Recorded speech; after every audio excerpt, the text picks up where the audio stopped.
Hey everyone, Alex here. Creating a podcast with my friends has been one of the most fun things I've done in the last few years, but sometimes dealing with clunky podcast hosting sites and complicated distribution has added stress to the process that I didn't want. That was until I switched to Anchor. I switched to Anchor and haven't looked back. If you haven't heard of Anchor, it's the easiest way to make a podcast. First of all, it's totally free. They even have easy-to-use creation tools so that beginners can record straight to their phone or computer. Anchor distributes the podcasts for you, again, all for free, so that it can be heard by more people. They even set you up to make money off your podcast with no minimum listenership, all totally free. It's everything you need to make a podcast all in one place. Download the Anchor app or go to anchor.fm to get started.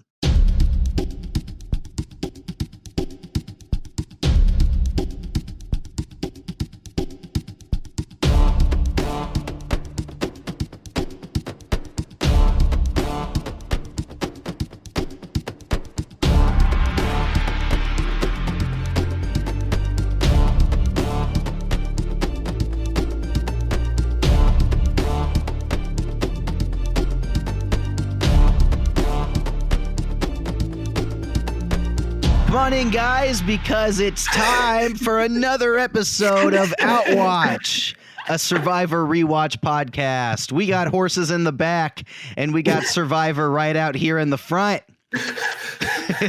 We have been...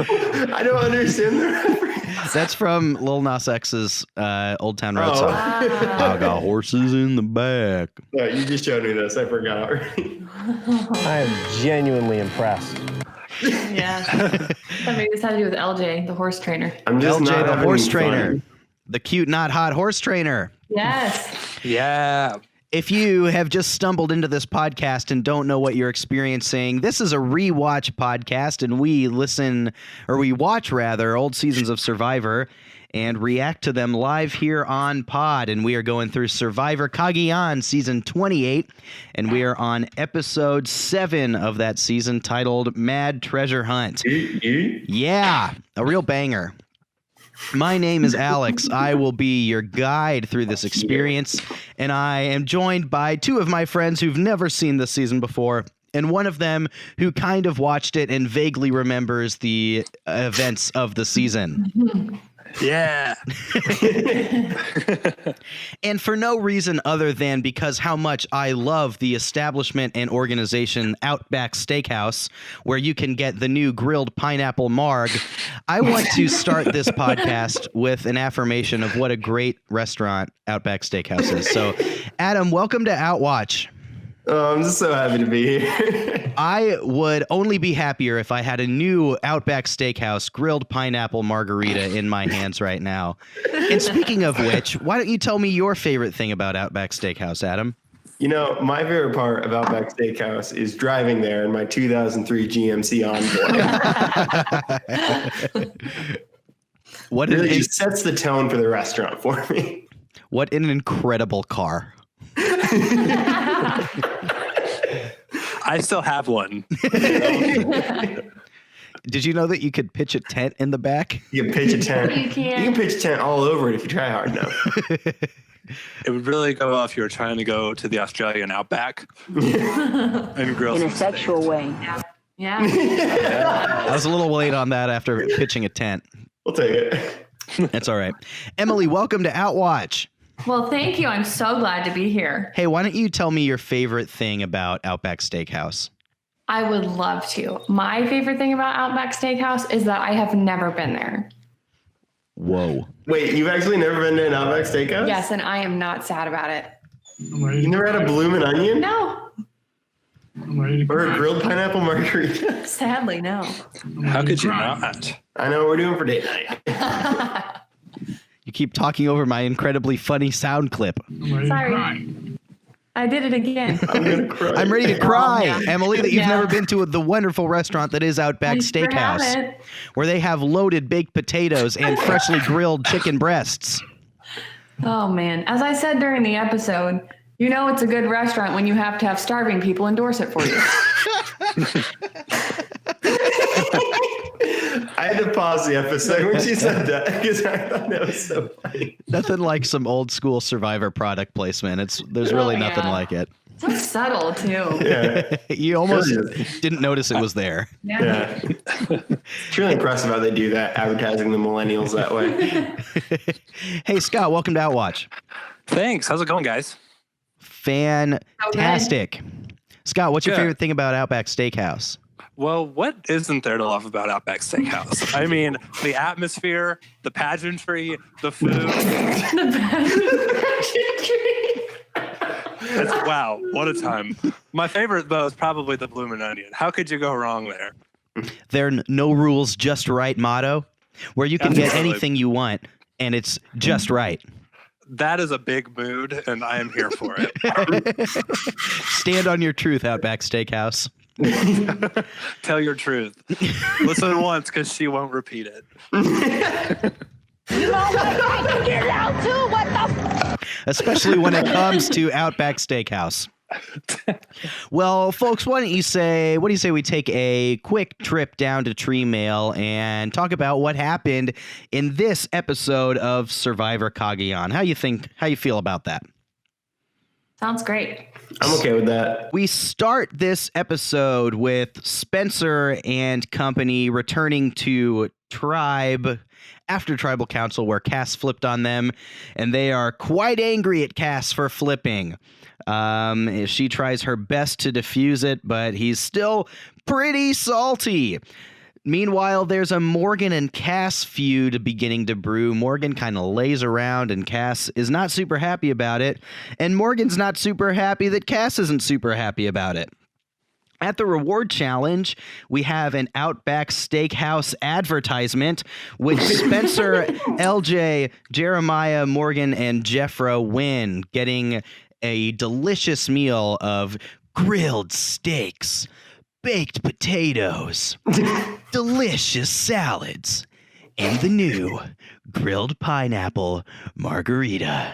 With bacon. With bacon. Yeah. Do you guys remember how that was like a thing in like 2000, whatever this was when this aired? This was 2013, which means they were about 4 years late on this trend. Like Bacon had its time, but it was recent. This was like the tipping point of bacon. This is when bacon peaked. Yeah. Like around the time that Outback Steakhouse decided, we'll throw it on a margarita. Yeah. I've earned some major man points today.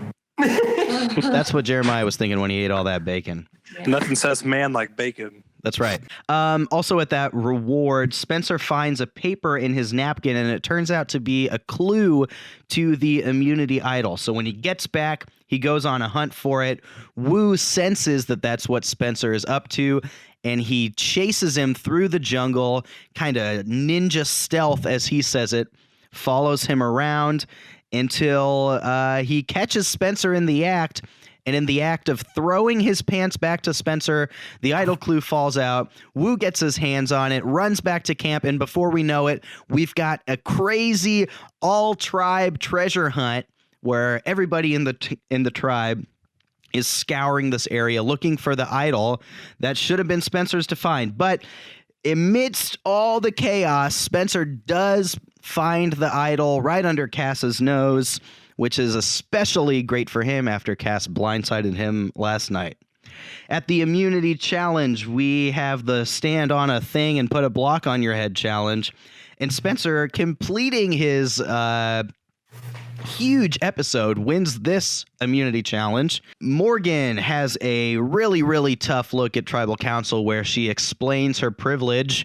And that may have been the nail in her coffin, as Morgan is voted out by a count of 6-4, with the Tony gang swinging at her and her being the next to go. That means, Scott, one of your own has fallen. Yep. Morgan. Morgan.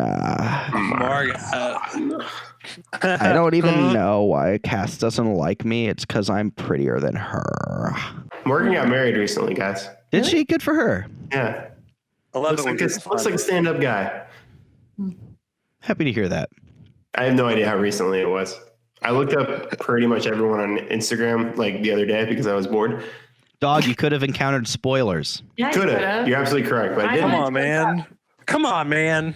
I wanted to look. So we were watching the last episode just now. I wanted to look up Wu because I was like, right now, the way he looks in this episode, which it wasn't that long ago, is very on like in style. He's got the long hair and a little bit of facial hair. I'm like, but you've been on a deserted island. He got island hot. It's fashionable. Do you think that Wu was a trendsetter for the current state of affairs? Perhaps because he wears little man buns. Yeah, 2013. That wasn't like a hot look back then. Not but really. The big question, starting to come around right around that. definitely. The big question was the island cute or island hot? ¿Por qué no las dos? That will determine if I can trust him or not. I think if he was island hot, LJ would have voted him out by now. Yeah, Definitely. He Most can't def. trust that. I trust cute more than I trust hot. Yeah. So there a lot. There was a fairly misogynistic. Oh gosh, it was Spencer. Spencer, what did he say? It was something about estrogen. Yes, he was trying to yeah. He was like, yeah, I guess she just let her estrogen get in the way of her mind. Yeah, which like 2013. Damn. Yeah, I was like, get out of here, Spencer. You and your Spencer- six-string hair. Yeah, that was rough. Sticks out your hair like you've been electrocuted. Going for the physical insults because I'm upset. Spencer clearly emotionally charged himself is the greatest irony of that. Yeah, exactly. Spence is emotional because she's a woman, as I am also being emotional. Yeah. Tough stuff for It's a Spencer. very Johnny Fairplay comment. Yeah, it was Like, uncalled for. that was an unfortunate comment. Yeah, not great. We could, this entire podcast just remark on the things that have happened in Survivor over the years that are now like, not great. All right. Yeah. A lot happened this episode. Anybody care to share their favorite moment from this episode? Besides Outback Steakhouse. Yeah. Well, that of would- course, that's that a would be given. Number one. I just thought we just talked about it, but the whole looking for the idol thing was bonkers. Yeah. You had every single person in the tribe. They even remarked, even Morgan got up out of the camp Morgan. to go look for the idol. I'm trying to remember, what was the reward challenge? I know it had something to do with throwing steak. It was very on brand. Yeah, so it was actually a drinking contest too. So the people, whoever could down the most grilled pineapple with bacon margaritas Yeah. before they blacked out would win. Right. And they had to make sure to eat the bacon accoutrement Right. or else it didn't count. Taking the hot dog bun. Accoutrement. I think Outback Steakhouse refers to it as an accoutrement. Probably. But they said it in an Definitely. Australian accent, which is, how does that go? Could you try that? Accoutrement. Say it again. Need that grilled pineapple and bacon accoutrement. See, now you sound like yep, Jeremiah. That just sounds Texas. It's the new Jeremiah. I am genuinely impressed. It's sexual. Yes. Oh, keeping a different voice sounds up. Is that the tower Oh, it was puzzle? the puzzle. Yeah. Yeah. It was the water Oh, yes, teeter-totter yeah. and then Okay. the puzzle. I've been like saying this for a minute, but every time Jeremiah comes up against a puzzle, he just freaking pretty good at crushes puzzles. it. Really? I haven't noticed that.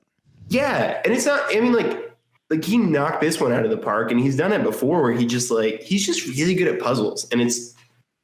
I don't know. It kind of comes out of nowhere every time. Yeah. But, man, That's anti-Jeremiah's brand. it really is. Yeah. That's all he's here for, is puzzles. Puzzles. Puzzles. And looking good. Oh, that's what I meant. LJ. LJ's good at puzzles. Jeremiah's. Oh. That is same to me, except Yep. that I remember their occupations. I don't keep them straight. Yeah. I can see LJ being okay at puzzles. LJ's good at puzzles. I personally low-key enjoyed like everybody calling Morgan out. Like, yeah, she sucks. And she's like, I kind of do suck. I like, suck all right, because girl. I've never had to do anything. I mean, I love also like I hated, but also like laughed at the quote where she's like, I mean, everybody, if they had the choice between being ugly and cute, would probably choose being cute. Yeah. I'm like, what? Yeah, like why are we talking? Jeff does this from time to time at Tribal where he's like, all right, this moment in the show is indicative of a larger societal thing. And we're going to talk for a long time about that, you know? This was one of those moments. It was just so like she didn't even try to save herself in that moment. No. She was just like, this is just who I am. Yeah. Like, It was fascinating to me because I feel like we haven't heard much from her in a long time. So I thought she was just coasting. But then in this episode, it was clear that, like people actually are quite annoyed by her because she apparently doesn't do anything. Yeah. Which kind of came out of nowhere for the viewer, at least. But then her reaction to it was so confusing because it's not like she never seemed like she wanted to be voted out, but she also didn't seem to care to stay in the game either. So she wasn't giving up necessarily, but she was just kind of like, yeah, whatever. Like she was just so apathetic. Yeah. It was weird. which is a pathetic way to be. True that. I get it.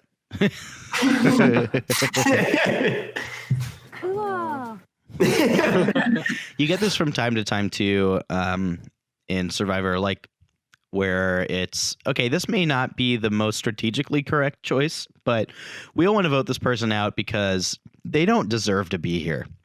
They are not good, and we don't want them to end up late in the game and like taint our season.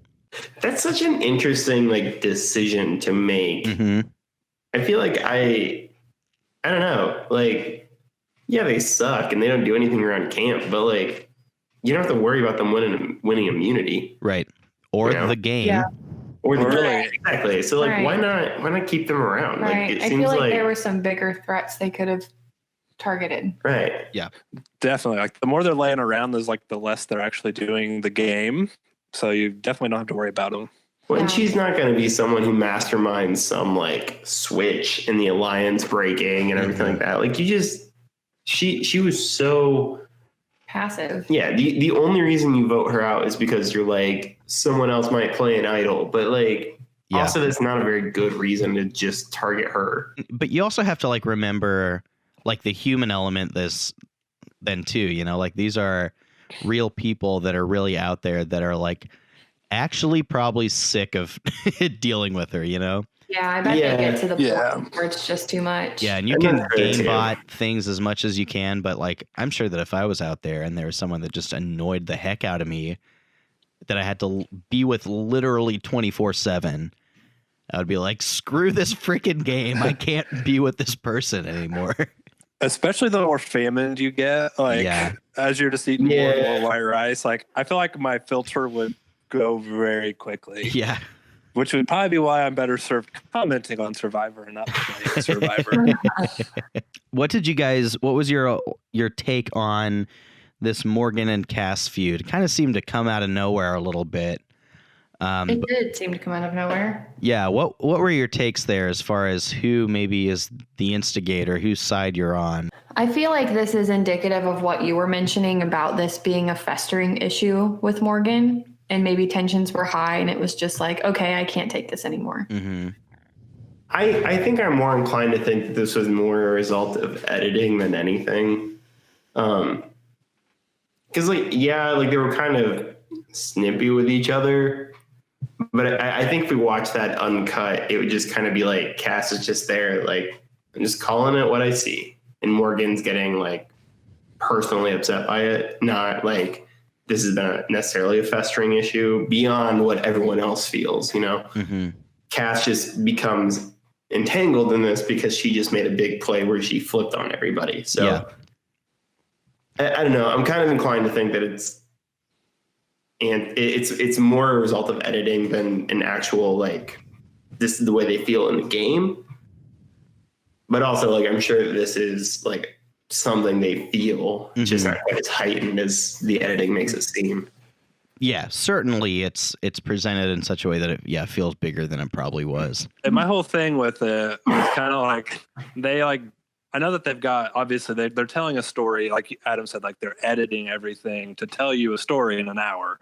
So like, obviously, like we're not going to get a whole picture of what exactly is going on, but I kind of my nitpicky thing with Survivor is like people will like with Morgan, we haven't heard anything out of her in like 3 or 4 episodes. So, and then all of a sudden, Morgan's a big problem at camp. Well, how do we know that? Yeah. You know, but So I was kind of surprised, but also like not surprised once they got into it. But again, like initially I was like taken aback. Like we haven't really heard anything. Why? But The visibility spike. Not a great sign for a minor character to suddenly become very visible. Cass said that Morgan's like an old dog. Did you remember that? yeah. It's like she's sad and pathetic and she pees all over the place, but you're like afraid to kill her. It's really mean, but also quite funny. Today's podcast sponsor, by the way. Yes. Outback Steakhouse. No rules, just right. Go on into your local Outback for a horse burger. They're trying out a new thing. It's horse meat. Just like they do down under. So no rules, just in the right. back. We got horses in the back, and they are about to be in your belly. Oh my God. Outback Steakhouse. No rules, just right. Because if we had any self-governing rules, we wouldn't be serving you horse. I didn't know they made such an animal. There we go.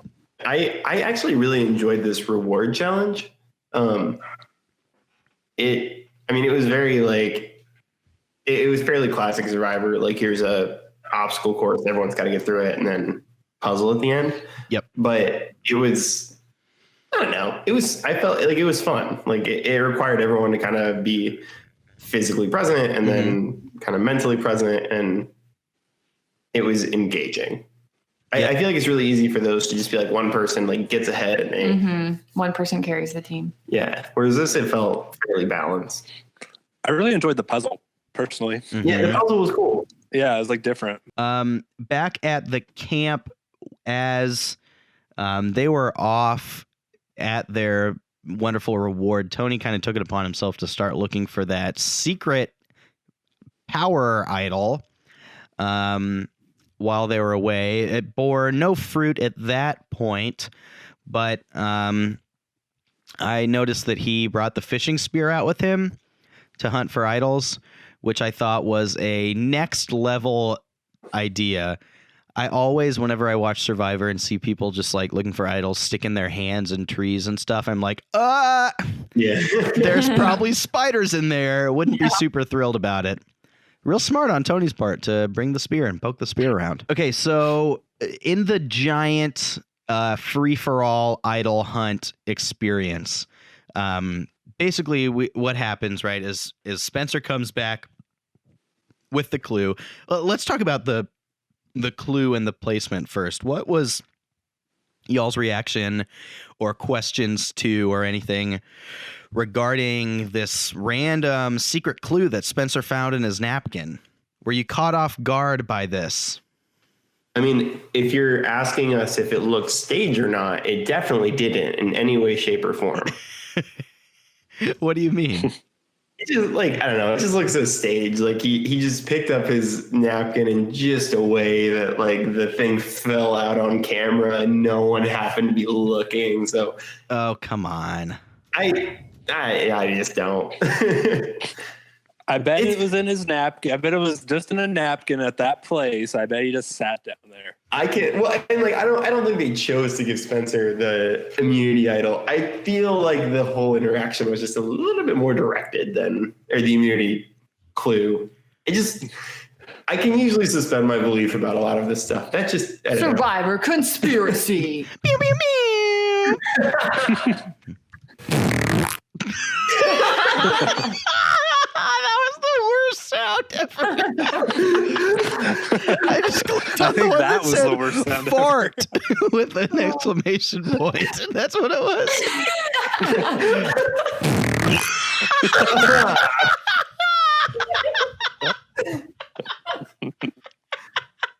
Perfect for conspiracy. Oh, wait, one more time.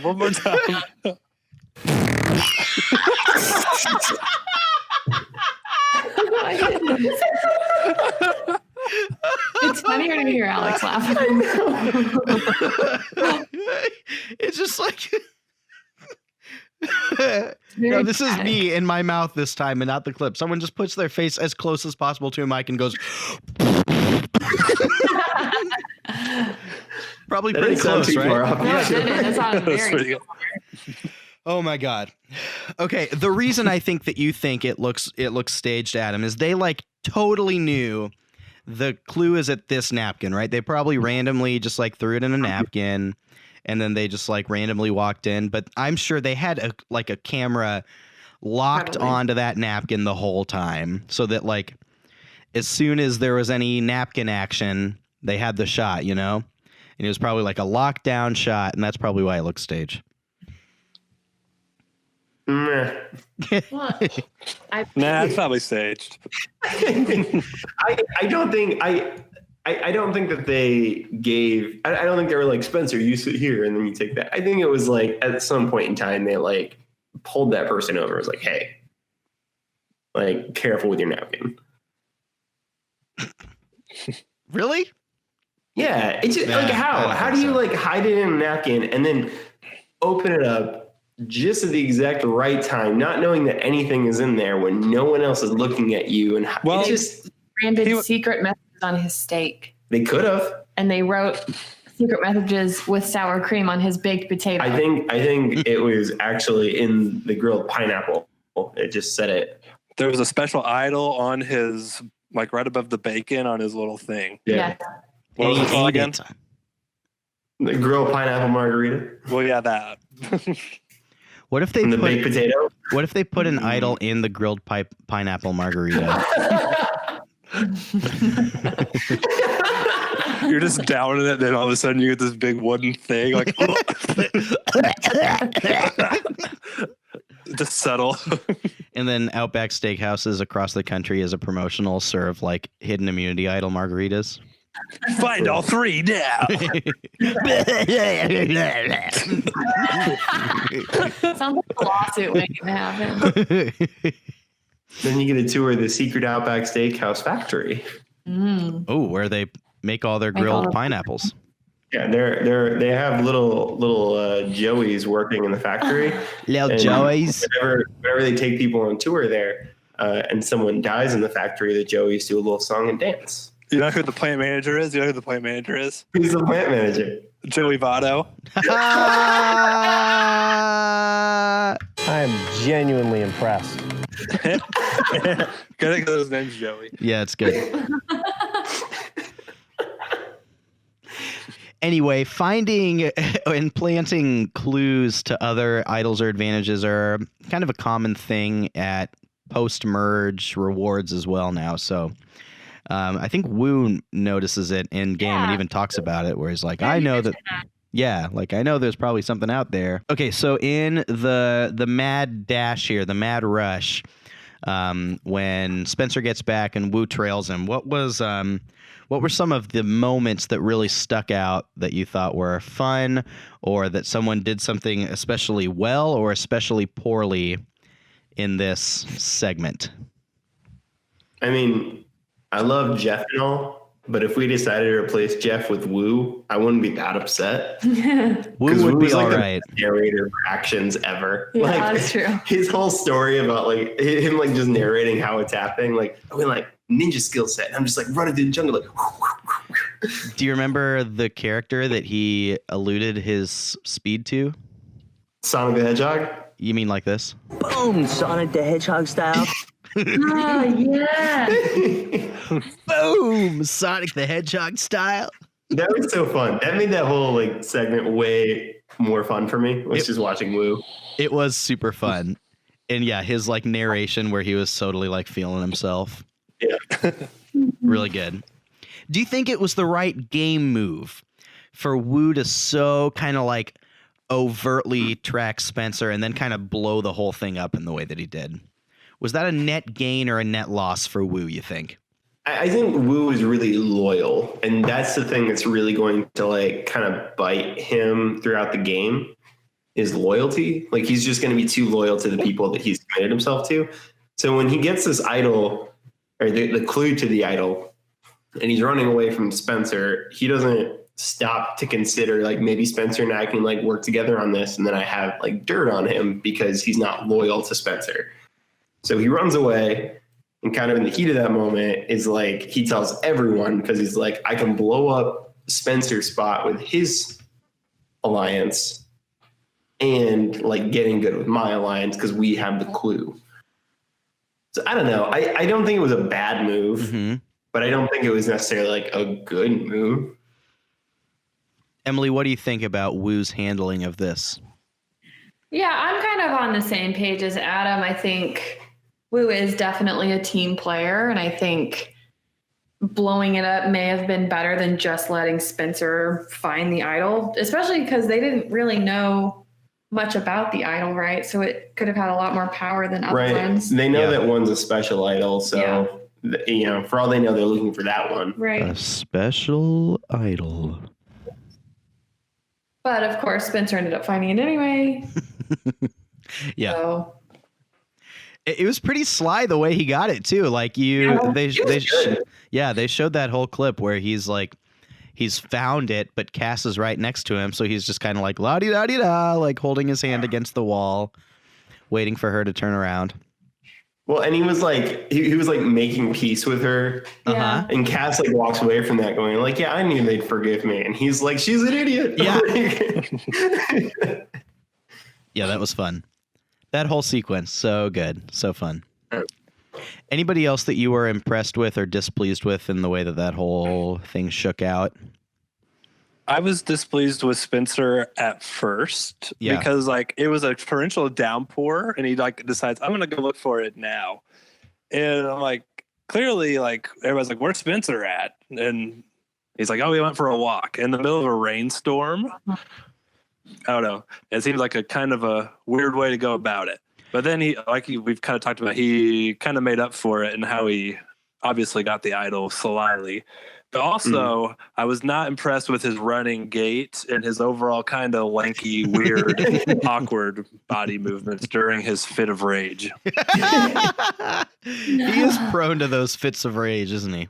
Yeah, aren't we all? But yeah, he was just kind of thrashing about, and I was just kind of chuckling at it. I threw a rock at one point when he realized that everyone was looking for the idol. Yeah, it was a good moment. It was so cringy though. Like to be like, I put myself in his shoes, and I was just like, I felt so bad for him because it's like, you know, he obviously probably went from like one high to obviously like a really low place in a very short amount of time. Yeah. He is one of the most like emotionally expressive survivors ever, I think. It's like every emotion that he feels, he like wears and expresses so fully. It's like when they win a challenge, he's like, yeah! And when he's annoyed, he says, Cass, 0 chance at winning this game. I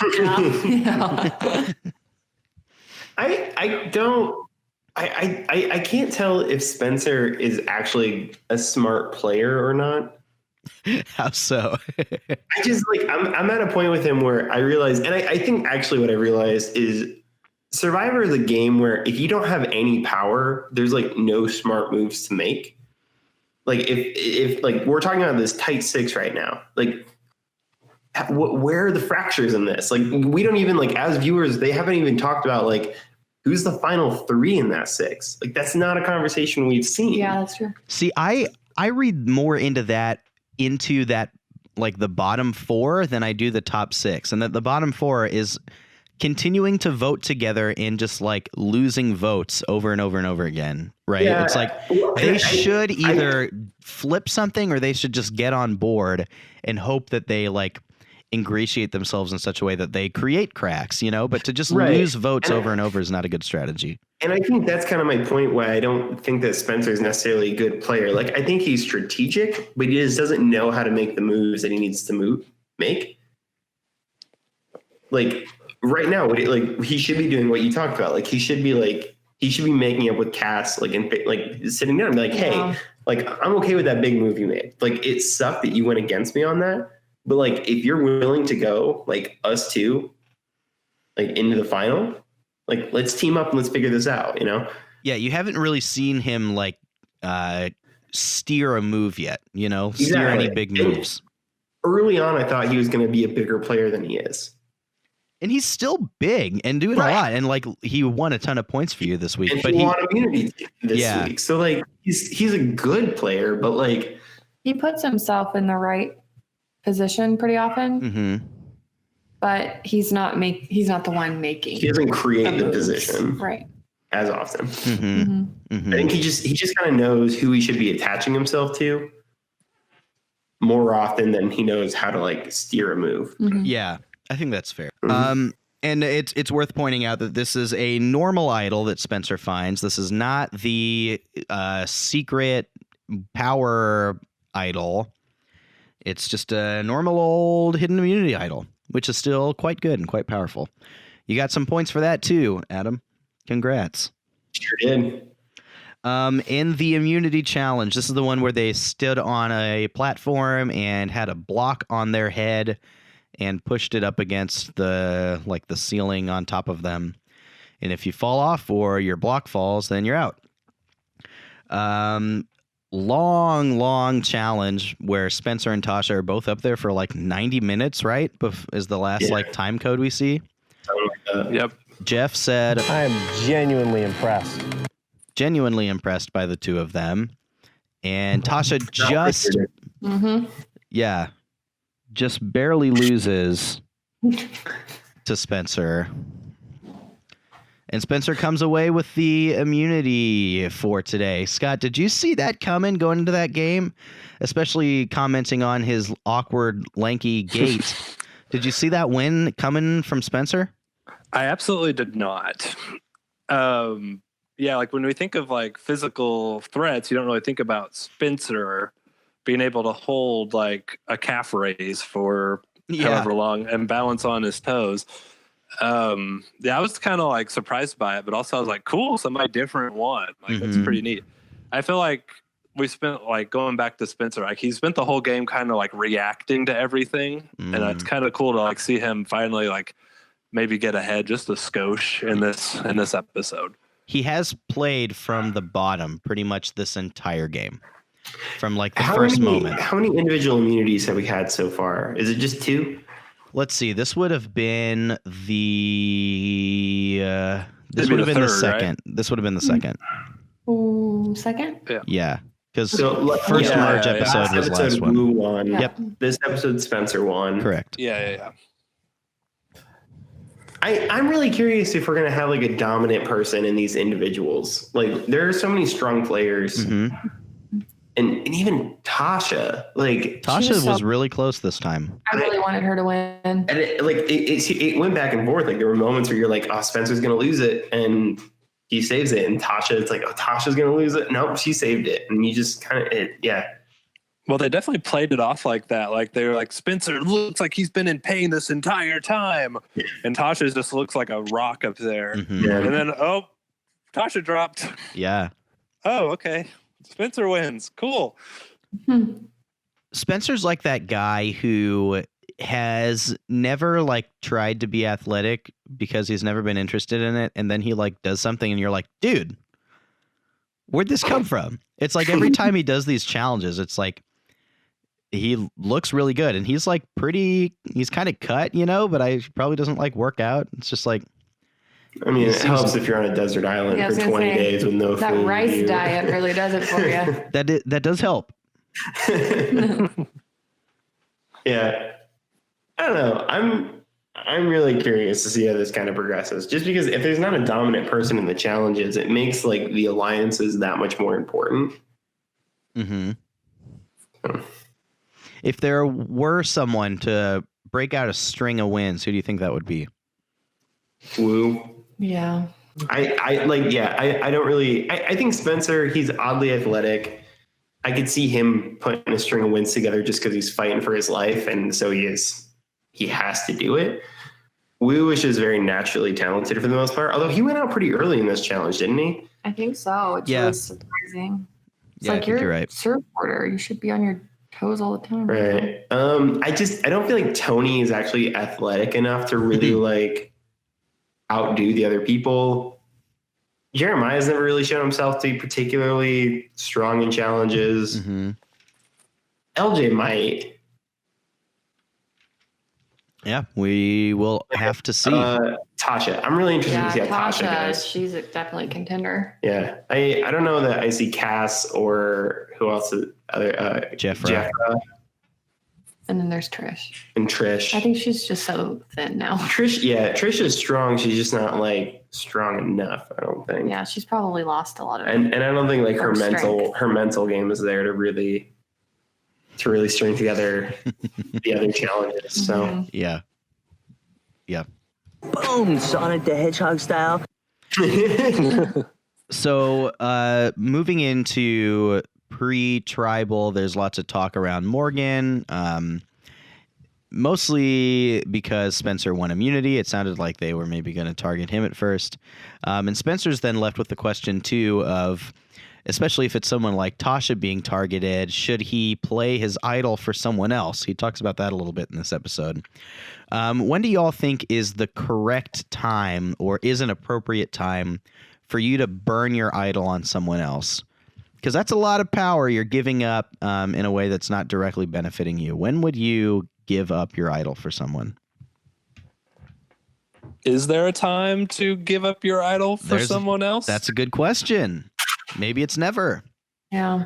I think if you can swing the power back on your side by basically like winning the vote from the minority by playing the idol, like if you can guarantee that, that's a good move. That's a good play, but it's so hard to guarantee. Like you have to have someone on the other on the other alliance that you trust to tell you the correct information. Yeah, you'd almost have to be like the swing vote almost, right? Yeah. But even at that point, yeah, you just choose who you vote for. Yeah, you're probably not looking too hot anyway. So well, and even then, like if he knew if he was like 100% sure that everyone was going to vote for Morgan, which he should have been, and he played it on Morgan and they voted out Tony. Now they're at a 5. It's 5-5. No, it's got to be 5-4. It would be 4-5, yeah. And he would have just bumped out. You're still not in the majority, but maybe you cut the head off the snake. So yeah, you bump out one of the best players in the game. I don't feel like it was a good play for immunity on someone else tonight. Yeah, I don't think so tonight either. I think, yeah, as you were talking, when you know that you can use it to like get someone out that's like a real big, one of your big targets, and that means like playing it on someone else, that might be worth it. I think swinging the balance of power too might be worth it too. If you can kill 2 of those birds with 1 stone, it might be worth it. But yeah, I'm just like, I was thinking of that. I didn't realize that like, well, first of all, I don't think Spencer would ever use his idol on Morgan because that's like burning it for almost nothing as far as gameplay goes. But if he would have played it on her, then Tony's gone. Right. Yeah. So I don't know. I think maybe utilizing it in that way to like, okay, we've only got 4 of the votes we need instead of 6. But if we can nail this correctly, we're going to get the person out that we want to get out. Right. And even though you're down 4-5 there, maybe those 5 are easily split now that Tony's gone. Who knows? Yeah. Worth noting, yeah, we said it already, but Tony does receive those 4 votes from Spencer's group. And Morgan gets voted out 6-4. Anything from Tribal? So did Morgan do herself any favors, you think? No. I don't think Morgan could have saved herself. Like, yeah, it was probably made up. But what has to be the greatest thing ever is watching Sarah and Morgan live together in voted out village. Ponderosa. That has to be amazing. That probably is pretty funny. All I want in this world. We can stop watching this season of Survivor and just watch these 2 live together. Then it becomes Big Brother almost. Right? Yeah. All right. So who was the MVP tonight? What? Oh. Speaking of # where are the chickens? Yeah, dude, the chickens are gone. They're totally gone. They must have been eaten or they're roaming the wilderness. The Cagayan wilderness. Yeah, their natural habitat, fun fact. Yeah, they've been eaten by wolves. All right, who wins your MVP from tonight's episode? Scott, you want to go first? Sure. I'm probably going to just take the low-hanging fruit and say Spencer. Fair. Just because he won obviously got the immunity idol. He maybe didn't play getting the immunity idol the best way, but he still got the immunity idol, and then he was able to obviously win. You know what I'm saying? The immunity challenge. Yes. Didn't vote correctly though. He went down with a sinking ship. I just have such high hopes for Spencer. He also he netted me 4.5 points. Yeah. And he didn't even vote correctly. That's true. Big time fantasy player. He's not pulling out W's on the field, but he's getting them for you in the fantasy league. Exactly. Perfect. That's really all that matters. Emily, who's your MVP? I was going to try and be creative and maybe say Woo. I think Woo's fair. Yeah. I think that's a fair choice. He tried to shake things up, you know? Did cause pandemonium, kind of made Spencer a bigger target, most likely. Won a reward. Voted correctly. Yeah. Okay. Yep. All these things. This is great. I am confident in the choice. I'm tempted to change my vote now. Spencer is the shoe-in, though. Great episode for Spence.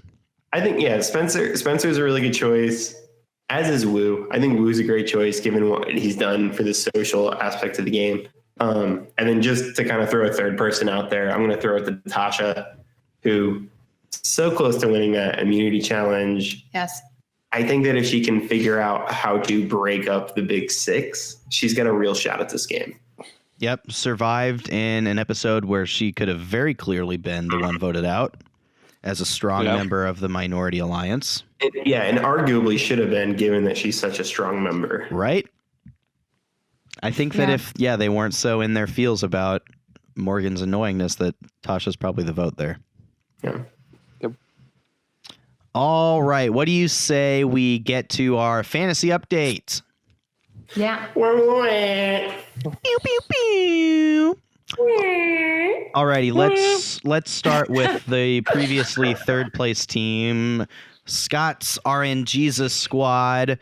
You pulled out 4 points. Yes, 4 points today from Tony, Morgan, and LJ. You even got a point from Morgan for doing something. Was she on the reward? Do we get a point for the reward? Oh yeah, she won the reward. Go Morgan. Yeah, so you even got a point for Morgan with her dying breath. Morgan. Dara's second win. You also got 4 points, led by strong 2 from Jeffra because she voted correctly as well. Nice work. And then I'm confident in my scorekeeping, but I always when I'm just looking at the numbers here, I always forget what they're for. Jeffra won the reward as well, so she voted correctly and won the reward. That's why you got 2 from her. And then Adam, you pulled off a whopping, let me do some quick math, 8.5 points today. Oh. Led by 4.5 from Spencer. As we've laid out, he won individual immunity, won the reward, found an idol, and survived. Big night from Spencer. And let's not forget about your 2 points from Woo as well. And so that means that, Scott, you're down an extra member. Coming into this next episode, you'll be down to just 2 tribe people. And the scores on the board right now, in third place, RNGesus Forever Maine is at 24 points. In second place, Dara's Second Wind is at 27. And leapfrogging the competition, Earlobe Tribe is at 31 points. Yeah. I got you right where I want you. He's got Big 2 people jump left. for the earlobes. Ew. Adam, what are you thinking about where you're at right now? You've got a commanding 4-point lead, and you have the highest remaining tribe members left with 4. Yeah, I feel pretty good. The problem with my remaining tribe members is I have Spencer, Tasha, and Jeremiah, who are 3 members of the remaining minority alliance, which means they need to make plays if I'm going to stay alive in the fantasy game. I think that's my only hesitation. Really, is three of the people on my tribe are minority players at this point. Do you think you got the winner on your tribe? I'm really not sure. I feel like I have a good feeling about Tasha. Okay. I mean, really early on, I said Spencer. I know that. And I feel like if he can figure out how to make a big play and do it, he could make it to the final. I think of the people I have remaining, those are my best two bets. All right. Emily, do you think that there's hope for Dara's second wind? I want there to be hope. I am nervous looking at Cass, Trish, and Jeffra because they're all part of the majority alliance right now, which is good. Mm-hmm. But they aren't, except for Cass a while back, they aren't really the ones making moves. I guess Trish seems pretty influential. Mm-hmm. Yeah. So she might be able to pull out some interesting plays, but yeah, I feel like Trish can kind of like make her way through the remainder of this game just because she's aligned herself with the correct people. Yeah. Great head on her shoulders too. She seems to be the one keeping some crazy people under control. That's true. Jeffra, I don't know about her. She seems to just be going along with whatever is the most powerful, which is fine. Hey, you get more points or more money the farther you last. So she's just eking it out, getting that money. Get that money. All right. Well, thanks for listening to Outwatch today. Make sure that you subscribe to our feed so you don't miss an episode, because next week, not only do we have a normal episode, but it's time to pull something out of our podcasting bag of tricks. Next time on Outwatch.